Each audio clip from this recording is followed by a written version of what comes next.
আমাদের সমাজে ব্যাপক প্রচলন আছে, কেউ যদি জোর কলা খায়, কলার মধ্যে দেখবেন কিছু কিছু কলা আছে জোড়া কলা, হ্যাঁ জোর কলা বলে গ্রামের দিকে। জোর কলা কেউ যদি খায় তাহলে বলে তোমার জোর সন্তান হবে। এমন কথা শুনছেন কিনা আপনারা? কেউ যদি এটা মনে প্রাণে বিশ্বাস করে যে হ্যাঁ জোর কলা খাইলে কি হয়, 2 সন্তান হয়, আমি দেখছি না এই ছোট্ট থেকে এখন পর্যন্ত কত জোর কলা খাইলাম, আমাদের বন্ধু বান্ধব কত খাইছে, কিন্তু কারো জোর সন্তান হয়েছে জোর কলা খাওয়ার কারণে এমন হয়নি।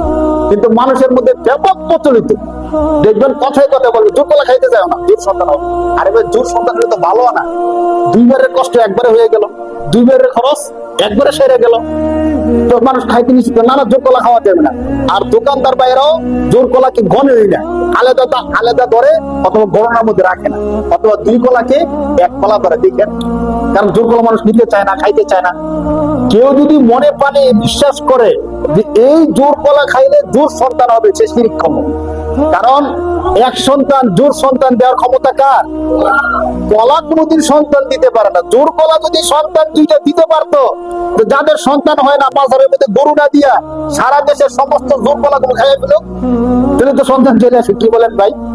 তাহলে আমরা বুঝলাম জোর কলায় জোর সন্তান দিতে পারে না। ঠিক আছে, পারে না, নাকি আমরা যে ধারণাটা করি, আমরা যে বলি, এটা কিন্তু বলতে বলতে বলতে বলতে আমাদের মন মেজাজের মধ্যে বসে যায়, মানে বিশ্বাসের মধ্যে স্থান নিয়ে আনে। তো কেউ যদি বিশ্বাস করে বলে তখন তার ইমানটা চলে যায়, শিরক হয়ে যায়।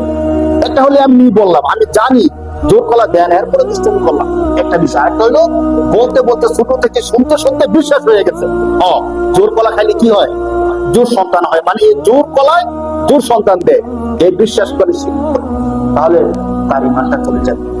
অতীতে আমরা যদি এমন করে থাকি তওবা করব, ভবিষ্যতে যদি আমরা কারো থেকে শুনি তাহলে তাকে বলবো যে ভাই আপনি তওবা করেন, এই বিষয়টা, এই বিশ্বাসটা শরীয়তের সাথে সামঞ্জস্য না সাংঘর্ষিক, আমরা সাথে সাথে বলে দিব।